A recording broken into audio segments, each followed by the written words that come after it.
ganda-gandahan tayo today. Ayan. So, hinatid ko yung aking anak kanina. Pagkagaling ko sa work, hinatid ko si Eunice. And, parang 45 minutes lang naman yung aantayin ko or 1 hour. Hindi na ako umuwi. Nagantay ako dito sa sasakyan. So, bihis naman na ako. So, kasi nung isang araw, nakareceive ako ng, dear parents, basahin ko. Dear parents, congratulations, your child will be receiving a second trimester award for either fluency, KIP, honor all. Oh, we know you're proud of this accomplishment. So, yan, recognition, invitation ng recognition. Siyempre, di naman natin to first time dahil mula sa aking panganay, pangalawa at pangatlo, lagi naman akong mate ng recognition. So, si Eunice, first time niya here in America, makareceive. And kasi, pag kinder, walang honor all pa. Wala pa silang mga grades na ano. So, nasa grade 1 siya. And, kaya second trimester na siya nakakuha ng siguro na anuhan ng recognition kasi transfer siya dito. Yung mga sa first trimester niya kasi is naghati dito at saka dati siya sa John Lee, diba tinransfer ko lang kasi nagloko siya doon. Ewan ko kung bakit ayaw niya doon. So, ayun, nagantay ako dito sa car. It's 9 o'clock. So, 9:30 ang kanilang kaganapan at titingnan natin siya mamaya doon. Dito, alam ko dito ang recognition nila simple lang. Hindi yung parang sa Pilipinas na pag recognition day, di ba? Kailangan nagde-dress ang mga nanay. Yung parang kala mo pupunta ng Boracay. Napapanood ko lang kasi dun sa napapanood ko lang dun sa mga post about dun sa Pilipinas na ang daming nagtitrending ng mga nanay na nag-graduate yung mga anak, may recognition yung mga anak. Kaya, tatanggap tayo ng honor ng ating mga anak. At araw nila yon, hindi natin araw. Araw din natin kasi proud parents tayo. Pero wag tayong look at me. Wag tayong hey, look at me. Kailangan ipaghanda natin at sa pagiging proud natin, yung proud kang parent. Ayan na. Imbes na mag-i-intro lang ako Imbes na mag-i-intro lang, papakwento na naman ako. So ayun na nga, I know, naintindihan ko yun, proud parents tayo. Pero isipin natin, huwag tayong magpaka-trending. Hello, girl. 'Di ba? Yung batag ito, ilugar mo naman yung iyong kasuotan sa yung mga kaganapan, di ba? So, wag tayong masyadong yung mga ganyang bagay masyadong mainit sa mata ng mga parang ganito lang yan sample, nagsimba ka nakatupis, tama ba yon? Tama? Baka pati si pare si father di ba? Di ba? Wala na. Baka hindi na matuloy ang simba. Dahil si father, ikaw na lang din titingnan. Siyempre, look at me ka. O di ba? Ganun. Ganun lang yun ang sample. So, tayong pupunta sa mga graduation at mga ng anak natin. Alam mo yung casual at yung hindi naman masyadong kitang-kita si Eva. Di ba? Ganon. So, ewan ko lang sa iba kasi sabi nila, okay lang daw yun kasi araw nila yun. Okay. Quiet na. No comment. So, ayun na nga. Thank you yung aking anak. 9 o'clock na. Thank you na siya dito kasi tinatamad na akong umuwi dahil baka antukin na ako. So, ayan, 9:15 na. So, puntahan na natin siya. At, let's go. Ayun, so, dito namin sa multipurpose room pero wala pa sila.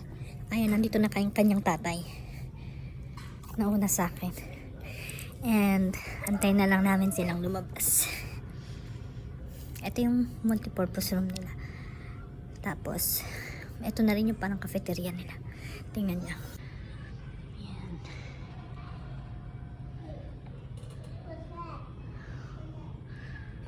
Ayan, sa morning dito kami dumadaan.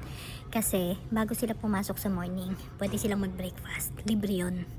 Libre ang breakfast, libre ang lunch. O, diba? Galing. Galing dito. Meron lang silang parang number na nasasabihin. For a student, meron silang parang badge number. Parang ganon. O, diba? Ang galing. So, libre lahat. Libre yung school nila, libre mga pagkain. Tapos, ang ganda ng talaga nila, diba? Parang private siya. Pag sa Pilipinas, eto pag ganito, parang private na. So, ayan diba?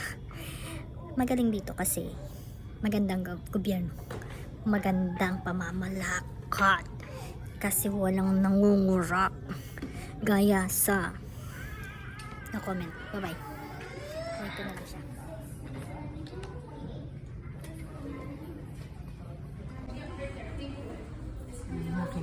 Good job. Thank you. All right, I'm just going to turn our attention to Miss. So this is for trimester 2. We have Fluency Award. Our goal was 20 million for our KIP Award. That is awarded to students who are following the BCM way. So B, and B. And then finally our Dare to Dream Award, which was awarded to students who were following our AVID goal. So we are an AVID school, so we just kind of want our students to be college and career ready. I'll begin.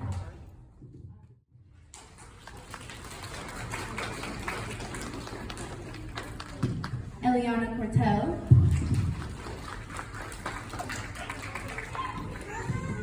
Eunice Angeles.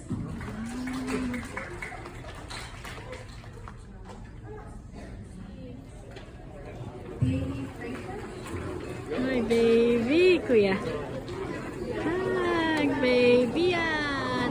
Oh, picture kayo, picture. Picture. Wow, picture with kuya. You can picture. Love you. I'm proud of you. Congrats. Congratulations. Yeah, trimester 2 Fluency Award because you're good in reading and English. I love you. Parang 20 minutes lang siya. Binigay lang talaga, tapos palakpakan and go na. Napakasimple. Walang kung ano-anong ano. So, ayun. Antayin lang namin siyang pumasok. And then, gora na din kami. So, ayun, tapos na, o, diba? Ang ano lang, ang exi lang ng seremonya. Nagbigay lang ganun. Alam mo, dito, bilib ako. Napapabilib na talaga ako dito sa Amerika. Sa Amerika, diba? Alam mo yung, ano, yung, kung i-compare ko kasi sa Pilipinas, diba? Pag merong mga recognition, may graduation, as in bongging-bongga, bonggang-bongga.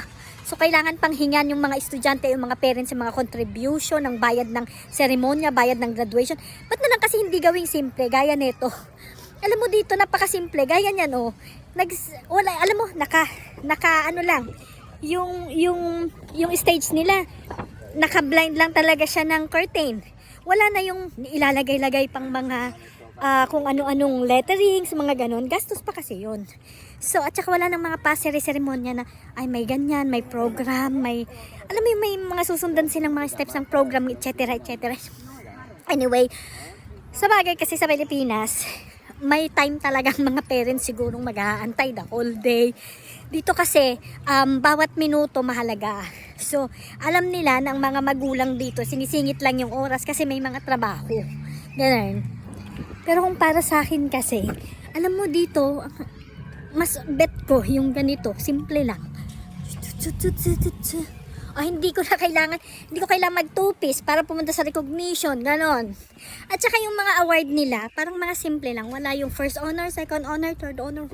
Hindi masyadong, ano ba yung sabihin ko? Hindi masyadong, yung mga ganon, na maraming breche. Ganon lang. So yun, at least meron yun ako yung, Fluency Award. Ibig sabihin nito, sa reading kasi to, and speaking, sa language, sa English subject nila. So, ayun. And, isa lang yung parang binigyan ng honor doon, na isa lang, na, kasi binasit ata sa grade nung, kung paano siya, sa team, sa group activities, and tsaka sa mga, activity niya sa school, ganun. So, napapabilib lang talaga ako dito. Alam nyo, kung sa Pilipinas, gawin nila din yung ganyan, gawin din nila yung simple. Kung gawin lang din nila sa Pilipinas yung ganyang simple, alam mo, ay, wapak talaga. So, ayun. Ano ba sinasabi ko? Hello, sinasabi ko, galing ako sa aking Junakis. Galing ako sa aking Junakis kasi meron silang recognition. So, ayun, kasi dito nga, pasingit-singit lang ang oras and alam nilang napakahalaga ng oras ng mga magulang dahil may mga kanya-kanyang trabaho yan. So, sinisingit nila. Pero ang simple lang ng seremonya nila. Kasi nandun lang kami, yung stage, naka-curtain lang siyang ganyan, ginanon lang yung cortina. Tapos tinawag na yung mga bata. That's it. Di ba? Kung i-compare mo dun sa, sa mga recognition, graduation sa Pilipinas, alam mo yun, yung kailangan panghingan ng mga magulang ng, andyan na naman kayo, sasabihin nyo, time nila yon, moment nila yon, minsan lang mangyari. Pwede din naman, minsan lang mangyari, na simple lang. Hindi kailangan pagkakagastosan. Kasi yung mga ginagawa yun, letter-lettering pa kayo, tapos yung mga pasari-seremonya pa, tapos yung mga magre-rent pa sila ng venue, ano may mga ganyan. Gastos din yan. Di ba? Samantalang pagkatapos ng seremonya, magkakanya-kanya din yung mga yan, magseseremonyahan, magpa-party sa mga bahay-bahay, yun na yung moment ng anak mo. Diba? Bigyan mo ng sariling moment yung anak mo, hindi yung super bonggeng-bonggeng-bongge doon sa stage at saka kung saan-saan pa. Kasi dun sa school, di ba sa Pilipinas, meron na silang stage. Pero gusto ng mga teacher, minsan may mga parent din kasi may mga gusto na mga yayamanin na gusto na, mag-rent tayo ng mga venue para mas social. Mag-rent tayo ng mga toga. Mag-rent ng, dito kasi hindi uso yun. Alam mo, gamitin mo, suotin mo kung anong gusto mong suotin. Alam mo, yun yung moment nga nila. Meron nga dito graduation, tsaka graduation ang ginagawa nila, walang toga-toga. Meron akong napanood na walang toga, suotin mo kung anong gusto mong suotin. Alam mo, bongge. Kasi meron nag-gown. Kasi moment niya yun, di ba? Mga ganon na, di ba? Hindi yung, ang dami pang, kung ano-ano. Yun lang masasabi ko. Kasi, napapabilib ako dito na, at saka ako kasi gusto ko din simple lang. Ewan ko lang sa iba kasi meron dyan magsasabi na hindi, mas maganda pa rin sa Pilipinas kasi may mga program, may ganyan. Alam mo minsan, hindi rin. Kasi umaatin ako, yung mga anak ko, diba? Matin ako ng graduation, recognition ng mga anak ko.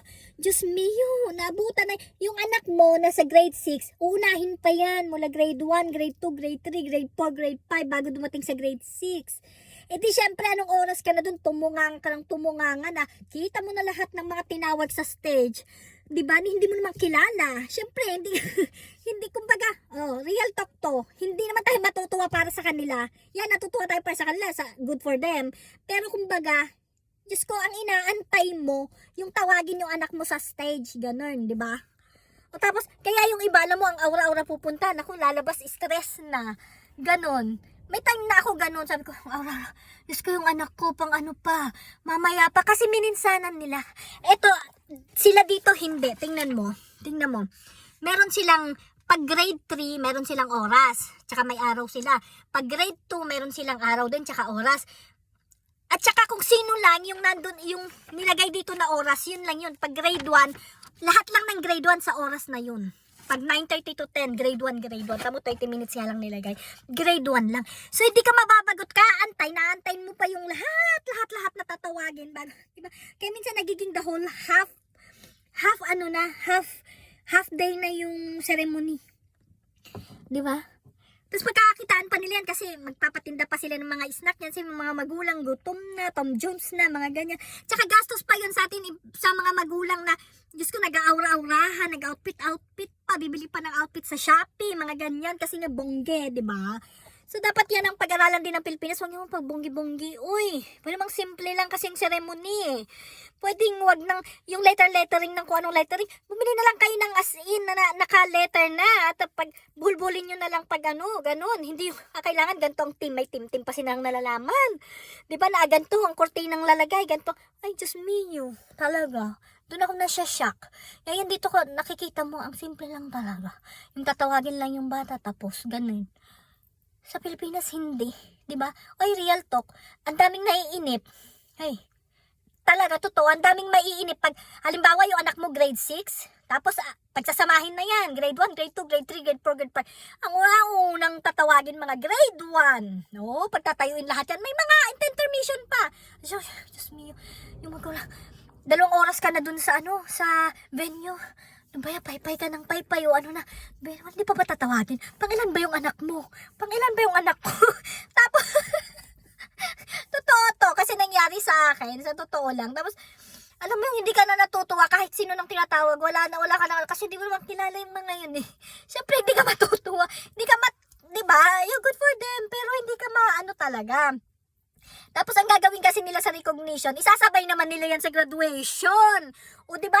Mamaya uunahin, Ewan ko kung ano unahin. Dati uunahin lahat ng mga may honors muna. From grade 1, 2, 3, 4, 5, 6. O diba may honors, tatawagin lahat.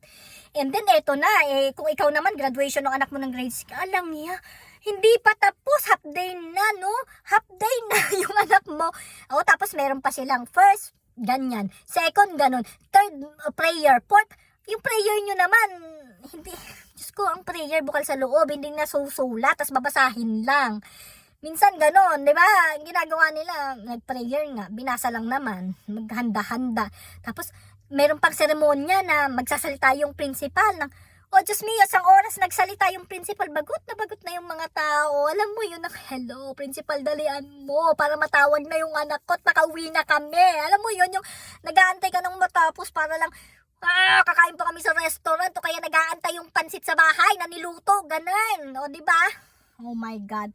Real talk yun. Pero, yung iba din nila na-realize yun. Kaya minsan nga akong ginagawa ko na dati, nung na-realize ko na yan, Diyos mio, hindi na ako pupunta sa oras pag sinabing 10, at saka isa pa sasabihin nila 10 o'clock, mag-umpisa na yung 11. Ang gagawin ko pag grade 6 yung anak ko, syempre dami pang uunahin. Ay, Diyos mio, pupunta ako mga 12 o'clock. O tamang-tama. O kaya minsan, text mo na lang ako pag malapit, gagawin ko yung asawa ko. Oh, diba? Kasi, ang boring talaga na mag-aantay ka doon, makikipalak, parang may audience sila, palakpak na palakpak, diba? Pero hindi na, alam mo yun, kung i-realize mo ngayon, kahit sabihin mong, moment nila, minsan lang naman mangyari yun. Nakasanayan lang nating mga Pilipino kasi na kapag may mga gumagraduate, tsaka may mga recognition, bonggeng-bongge, may program, at saka kung ano-ano pang ginagawa. Pero alam nyo, kung realize nyo lang pag nandito kayo o kaya actually nanonood kayo ng ibang mga simple lang ginagawa, ay parang mas bet na lang tong simple. Wala pa tayong babayaran, oras mo lang talaga, 20 minutes lang, tapos na agad. O diba? O pupunta na kami, tapos papasok na sila. Hindi sila yung magsiset ng date na as in na buong isang araw, hindi. Tamo, papasok na yung mga estudyante ulit. O diba? Siningit lang nila sa oras na schedule ng klase nila. Ang galing, di ba? O, sangkap, Philippines. O, di ba? Hindi porke nandito ako, nagsasalta ako ng ganun.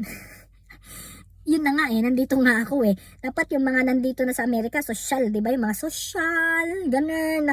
Gusto ko may party, may para makapagsuot ako ng bikini kapag nag-graduate yung anak ko or nag-recognition yung anak ko. Pero hindi, napakasimple. Alam mo, napakasimple nila, sila, ewan ko lang, napapansin ko lang, dito nga kahit anong klase ng suot mo, kahit anong, simple lang. Maliban na lang, syempre may mga taong mga usi sa katawan, di ba, na gusto talaga nila bonggeng-bongge. Pero itang simple lang talaga. So, nabilib talaga ako. Yun lang. So, ang dami ko ng daldal, at wala akong tulog. Dahil siguro na, na-over chika na ako, and Tom Jones na rin ako. So, ayun lang, buyers. So, yun lang. Tapos na ang aking Junaki.